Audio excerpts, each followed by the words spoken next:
तो हम लोग अभी बात कर रहे थे परसेंटेज कंपोजिशन पे, ठीक है। डिफरेंट कंपाउंड्स में जो डिफरेंट एलिमेंट्स होते हैं उनका कितना परसेंटेज है वो सब निकालने की बात हम लोग कर रहे थे अभी। अब हम लोग एक नेक्स्ट टॉपिक पे आ रहे हैं, मोल कॉन्सेप्ट। मोल कॉन्सेप्ट, ठीक है। मोल, यहाँ पे एक वर्ड आ रहा है मोल, है ना। मोल एक्चुअली क्या होता है, मोल किसी चीज़ का एक क्वांटिटी है। जैसे हम लोग बोलते हैं ना 1 डजन, 1 डजन क्या होता है, 1 दर्जन, यानी 12 पीस को हम लोग 1 दर्जन बोलते हैं, है कि नहीं। अब 1 दर्जन का मतलब अंडा ही नहीं होता है। अगर 1 दर्जन केला बोलेंगे तो 12 केला, 1 दर्जन अंडा बोलेंगे तब 12 अंडा, है कि नहीं। या 1 दर्जन पेन 12 पेन, 1 दर्जन कॉपी 12 कॉपी। तो दर्जन जो होता है इंग्लिश में डजन कहते हैं, तो 1 डजन जो होता है इक्वल टू 12 होता है। अब 12 के साथ तुम जो पार्टिकल यूज़ करोगे वही पार्टिकल हो जाएगा ना, बात समझ में आ रही है। उसी तरह से जैसे स्कोर, स्कोर का मतलब क्या होता है 20 पीसेस को हम लोग स्कोर कहते हैं, ठीक। अब मैं बोलूँगा 1 स्कोर एग्स मतलब 20 एग्स, 1 स्कोर बनाना मतलब 20 बनाना, क्लियर। बांग्ला में इसको कुड़ी बोला जाता है, कुड़ी मतलब 20, ठीक है। उसी तरह से 1 ग्रॉस, ग्रॉस 144 को बोलते हैं। 144 संख्या को ग्रॉस बोला जाता है। अगर मैं बोलूँ 1 gross banana, that means 144 banana. 1 gross eggs मतलब 144 एग्स, क्लियर हुई बात। तो ये सब क्या है, ये सब कोई एक निश्चित संख्या को ना बता रहे हैं।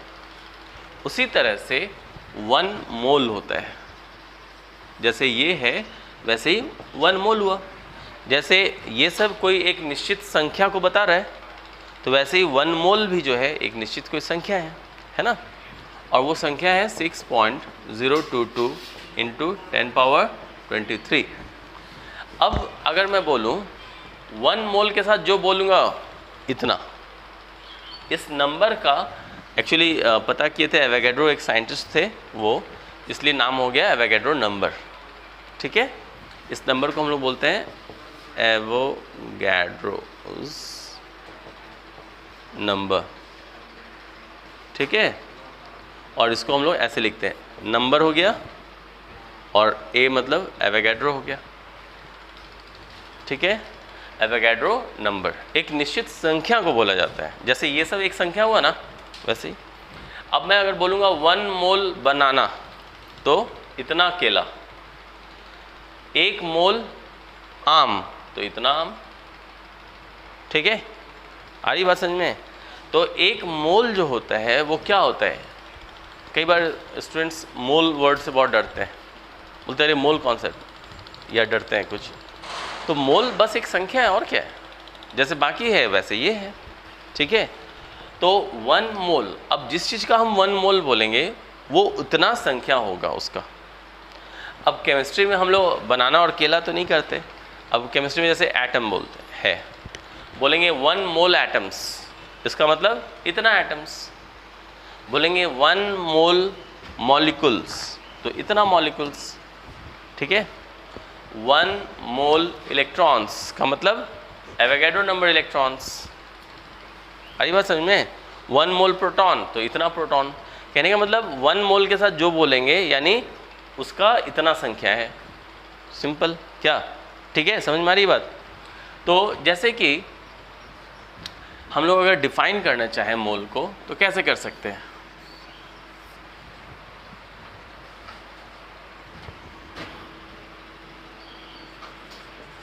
Mole is defined as the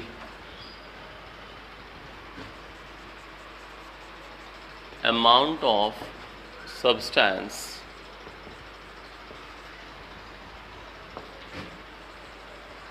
present in, ठीक है,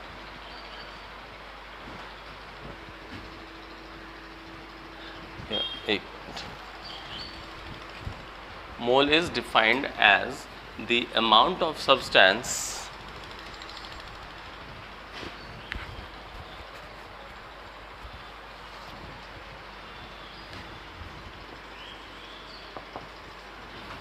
which is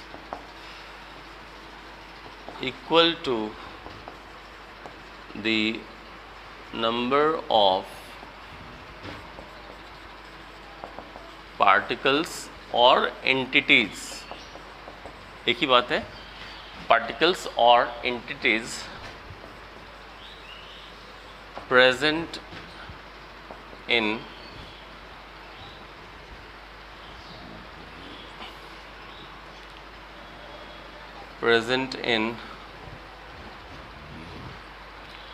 mole is defined as the amount of substance which is equal to the number of particles or entities present in 12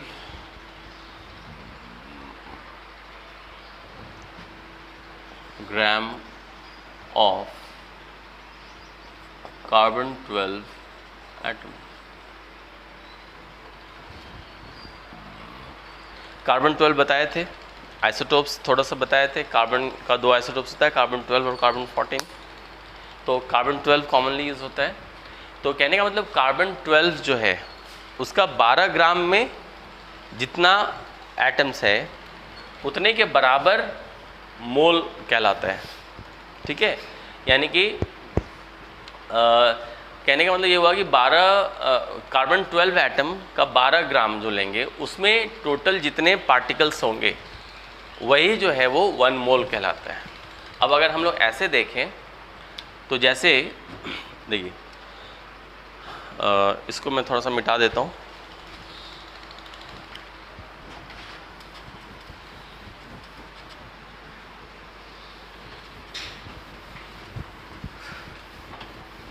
actually हम लोग कोई भी डाटा ये सब जो देते हैं वो कार्बन 12 के कंपैरिजन से देते हैं। ठीक है, नंबर तो मैं बता ही दिया हूँ कि क्या है। जैसे कार्बन है, ठीक है, तो कार्बन 12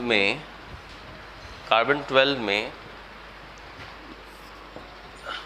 जैसे इसका एटॉमिक मास 12 ग्राम होता है। ठीक है, 12 ग्राम हम लोग बोलते हैं उसको 12 ग्राम जैसे। ठीक है, और एक एटम का मास अगर हम लोग 1 एटम ऑफ कार्बन 12 निकालते हैं तो वो अप्रॉक्स 1.992648 इतना ग्राम होता है। ये पर मोल होता है, यानी एक मोल में, और ये जो होता है वो आपका ग्राम पर एटम होता है, पर एटम। ठीक है, तो मुझे अगर ये निकालना हो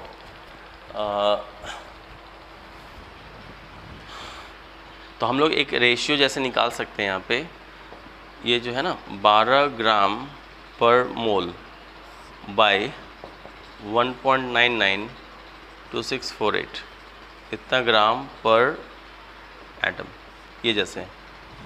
इसको जब सॉल्व करेंगे तो ये ग्राम और ग्राम तो कैंसिल हो जाएगा। ठीक है, ये एटम ऊपर चला जाएगा, पावर -1 है, और ये मोल नीचे आएगा। और 12 को इतना से अगर हम लोग डिवाइड करें तो कितना आएगा, कोई मुझे बताएगा? अच्छा सॉरी, यहाँ पे एक मिनट एक चीज़ छूटा हुआ है। इतना इंटू तो किए नहीं है, इतना इंटू 10 पावर -23 ग्राम पर एटम होता है। ठीक है, तो यहाँ पे भी एक सेकेंड, इतना इंटू 10 पावर -23 ग्राम पर एटम हो गया।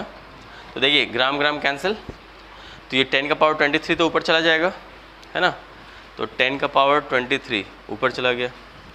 और इसको सॉल्व करेंगे, यूनिट क्या आएगा, ये एटम ऊपर चला जाएगा और नीचे मोल, तो एटम पर मोल आएगा। इसको सॉल्व करने से कितना आएगा, 12 को अगर हम डिवाइड करें 1.22 से 1.99 से, तो देखिए अगर ये 1.99 इसको हम अप्रॉक्स 2 मान लेते हैं।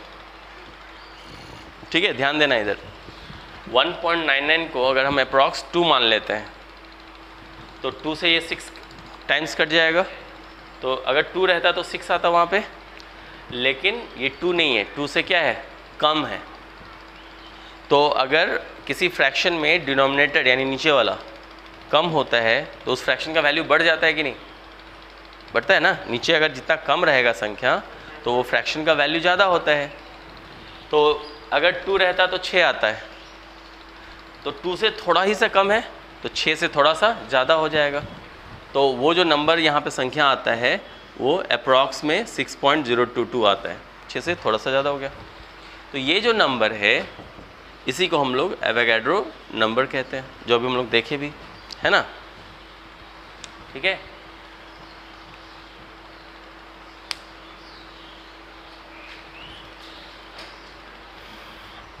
तो ये कर लेंगे और इसको मिटा दें।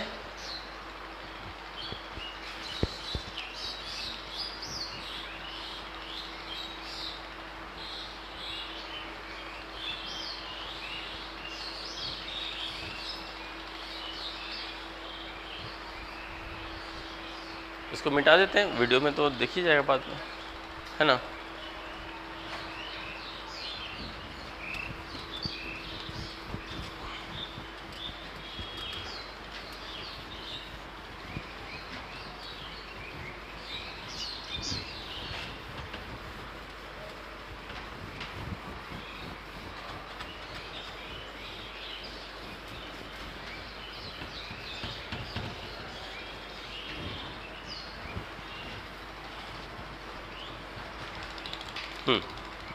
तो जब हम कहते हैं 1 मोल यानी कि 6.022 into 10 to the power 23 particles होता है। 1 मोल में इतने पार्टिकल्स होते हैं, ठीक है। अब अगर मैं बोलूँ 1 मोल इलेक्ट्रॉन, इसका मतलब इसको हम लोग एवोगैड्रो नंबर बोलते हैं। एवोगैड्रो नंबर यानी इतना इलेक्ट्रॉन्स, ठीक है। अगर मैं बोलता हूँ 1 मोल एटम्स, इसका क्या मतलब होगा, इतना एटम्स है, यानी एवोगैड्रो नंबर इतना संख्या एटम्स का है, ठीक है। उसी तरह से 1 मोल अगर मैं बोल दूँ मॉलिक्यूल, तो इतना molecule,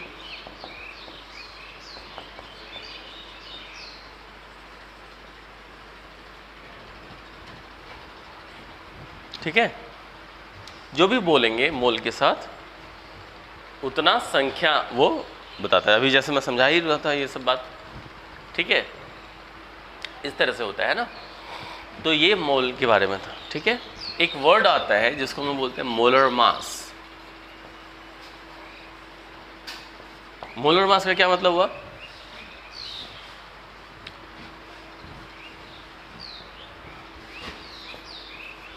the mass of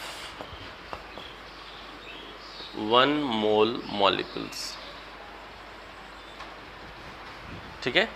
the mass of 1 mole molecules of a compound in grams is known as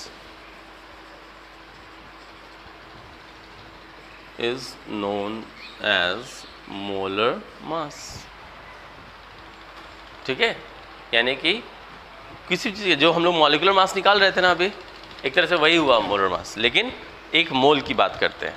अब जैसे मान लेते हैं हम लोग जैसे वाटर लिखते हैं, ठीक है, तो इसका अगर हम एक मॉलिक्यूल का मास लिखते हैं तो 2 और 16 18 लिखते थे, याद होगा।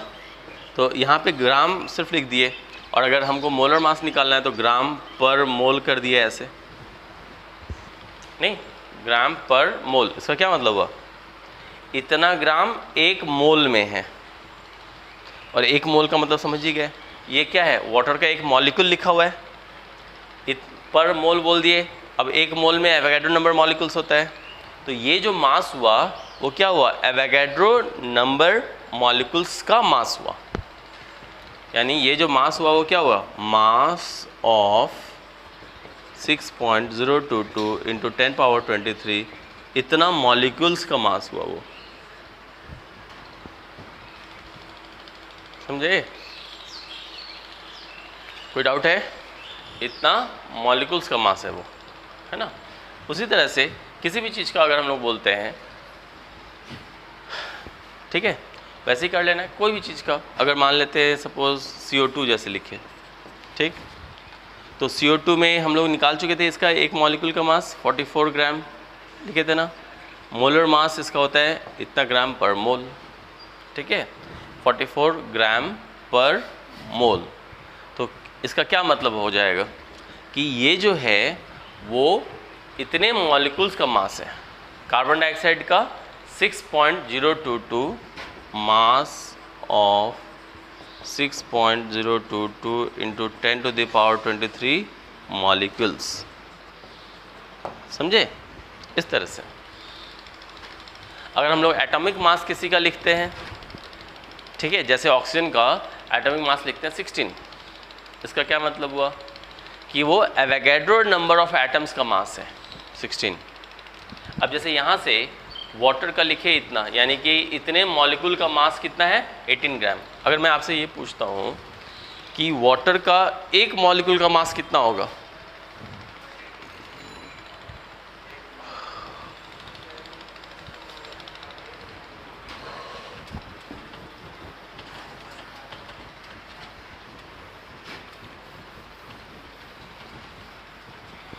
वाटर का एक मॉलिक्यूल का मास कितना होगा?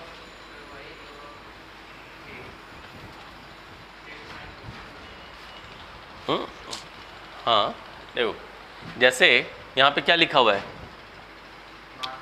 मास ऑफ 6.022 10⁻23, इतना मॉलिक्यूल्स ऑफ वाटर। इतना मॉलिक्यूल्स ऑफ वाटर का मास कितना है 18 ग्राम, है ना, लिखा हुआ है ना। तो एक मॉलिक्यूल का मास कितना होगा, mass of 1 molecule is equal to 18 by ये होगा, इतना ग्राम होगा। बात समझ में आई? ये ध्यान देना है ना। तो अगर हम इसको अप्रॉक्स कर दें, अगर इसको 6 मान लेते हैं अप्रॉक्स, तो 6 3 ज़ा 18, लेकिन 6 से थोड़ा सा ज़्यादा है तो 3 से थोड़ा सा कम आएगा, नहीं तो अप्रॉक्स कुछ 3 से थोड़ा सा कम 6.9 के आसपास कुछ मान लेते हैं, इंटू ये ऊपर चला जाएगा 10⁻23 ग्राम। तो एक मॉलिक्यूल का मास इतना आएगा। तो जो हम लोग ये लिखते हैं मॉलिक्यूलर मास या एटॉमिक मास, ठीक है, जैसे हम लोग अभी लिख रहे थे एटॉमिक मास ऑफ ऑक्सीजन, लिखते हैं 16 ग्राम। तो इसका क्या मतलब हुआ कि mass of Avogadro number atoms, इतना एटम्स का मास है 16 ग्राम। समझे? इतना एटम्स का मास हो गया 16 ग्राम।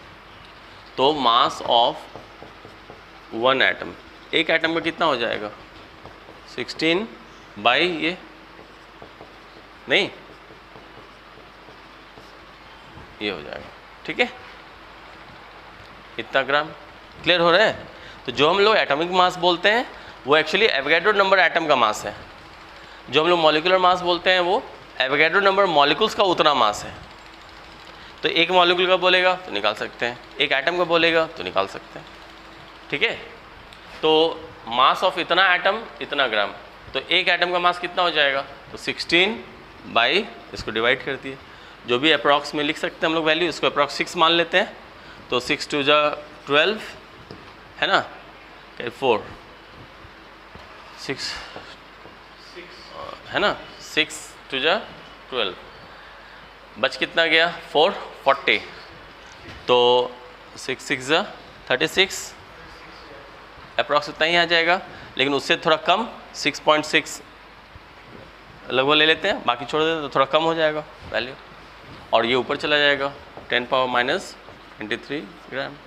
तो एक एटम का इतना आ जाएगा, ठीक है। तो इस तरह से हम लोग एक एटम का, एक मॉलिक्यूल का आराम से निकाल सकते हैं। ठीक है, अगले क्लास में या अगले वीडियो में हम लोग इसके आगे कंटिन्यू करेंगे अपने डिस्कशन को। उसमें empirical formula, molecular formula, empirical formula mass, molecular formula mass, ये सब क्या होता है उस पर हम लोग बात करेंगे। ठीक है।